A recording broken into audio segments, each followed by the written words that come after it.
लोग प्यार के लिए होते हैं और चीज़ें इस्तेमाल के लिए।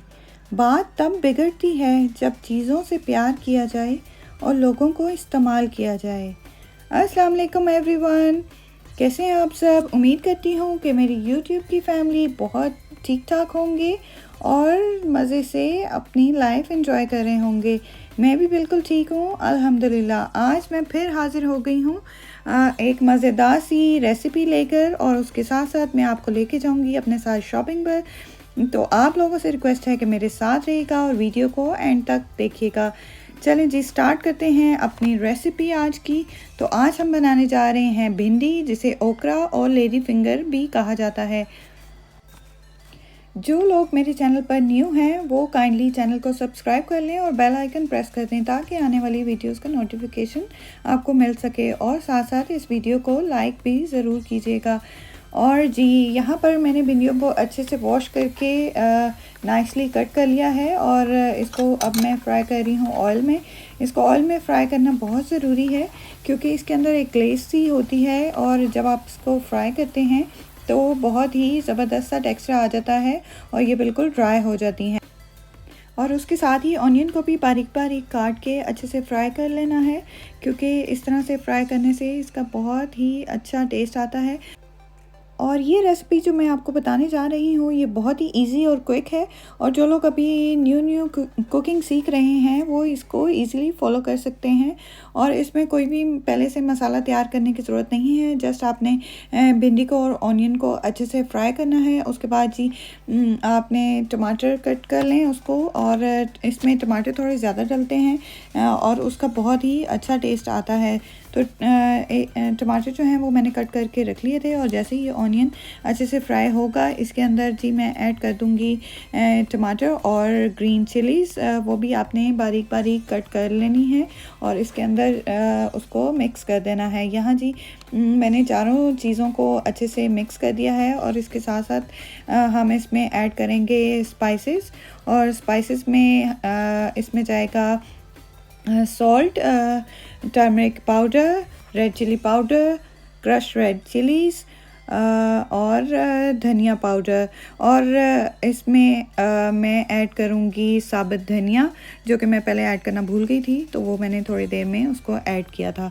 तो आप ये चीज़ें नोट कर लें। और इसमें ये 5-6 मसाले डलते हैं और इसमें कुछ भी आपने ऐड नहीं करना।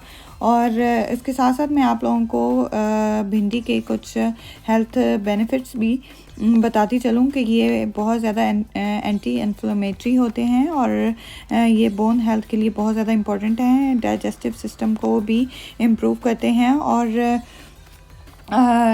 इसमें वेजिटेबल प्रोटीन बहुत ज़्यादा पाई जाती है, जो कि आपको बहुत जब आप खाना खा लेते हैं तो बहुत टाइम तक आपको ऐसे फील होता है कि जैसे आपका स्टमक फुल है और आपको भूख फील नहीं होती।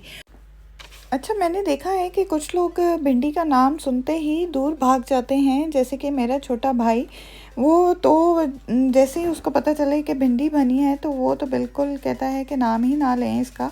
तो मुझे उम्मीद है कि इसके हेल्थ बेनिफिट्स जानने के बाद आप इसको खाने से इनकार नहीं करेंगे। तो यहाँ जी मसाला अच्छे से तैयार हो चुका है, और जैसे कि आप देख रहे हैं कि सब चीज़ें अच्छे से फ्राई हो गई हैं, और इसमें जो टमाटर डलते हैं और ग्रीन चिलीज़ डलती हैं उसका बहुत ही अच्छा फ्लेवर आ जाता है, और उसी से ही मसाला तैयार हो जाता है। इसके लिए कुछ भी स्पेशल मसाला तैयार करने की ज़रूरत नहीं होती।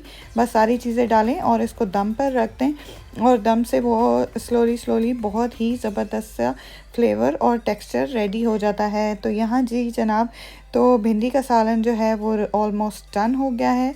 जैसे कि आप देख रहे होंगे कि टमाटर भी अच्छे से गल चुके हैं और बहुत ही ज़बरदस्त शक्ल तैयार हो गई है। और इसके साथ साथ मैं यहाँ गूंदने लगी थी आटा, और क्योंकि भिंडी के साथ सब रोटी खाना पसंद करते हैं, तो मैंने सोचा कि जल्दी से साथ आटा भी गूंद लिया जाए और आप लोगों को भी दिखाया जाए। और पहले तो मेरे पास मशीन थी, तो लेकिन वो ख़राब हो गई, तो मैंने अभी तक न्यू बाय नहीं की। तो तब तक जी जनाब तो हम हाथ से ही गूँध लेते हैं।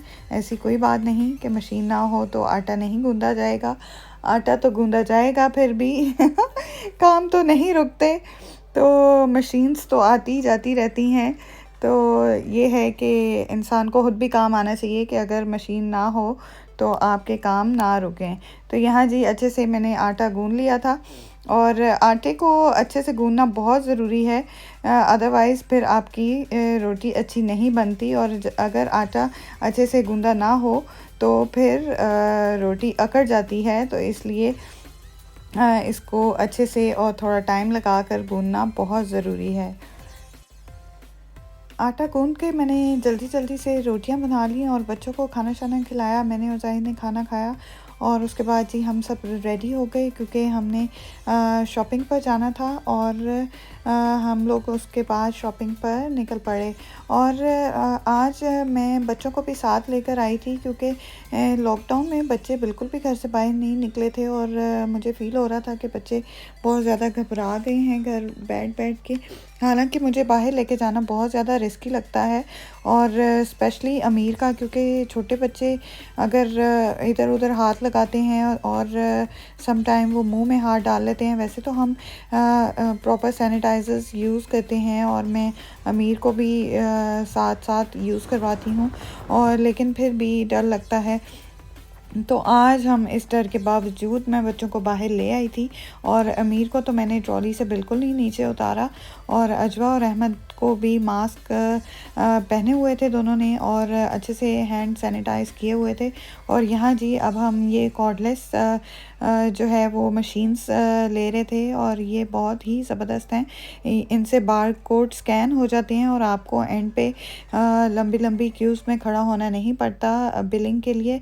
और इसके साथ साथ हम जैसे जैसे चीज़ें बाय करते जाते हैं तो हम इसके साथ ही उसके बार कोड स्कैन करते जाते हैं, और हमें ये भी पता चलता जाता है कि हमारा कितना बिल हो गया है।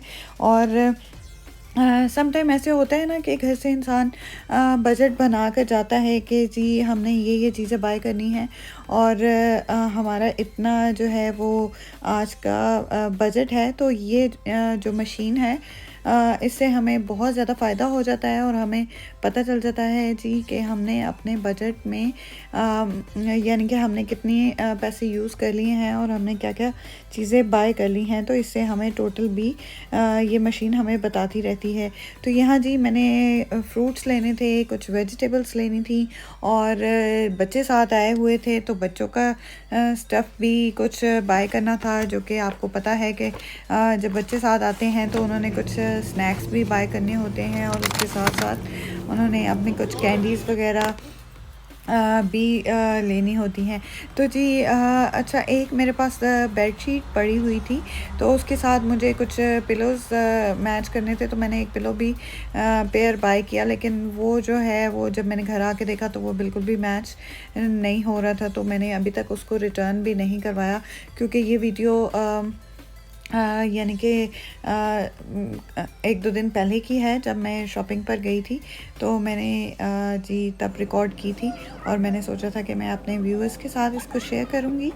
और यहाँ जी आप देख रहे हैं कि साथ साथ मैं वेजिटेबल्स और फ्रूट्स मैंने बाय किए हैं, और अहमद जो है वो मेरी बहुत ज़्यादा हेल्प कर रहा है, और वो साथ साथ इनके बार कोड्स स्कैन करके तो फिर हम इसको ट्रॉली में रखते जा रहे हैं। और मैं बार बार अहमद से पूछती रहती हूँ कि अहमद अब कितना बिल हो गया है, अहमद अब अब बिल कितना हो गया है, तो वो मुझे साथ साथ बताता रहता है, और बहुत अच्छे से मेरी हेल्प भी हो जाती है।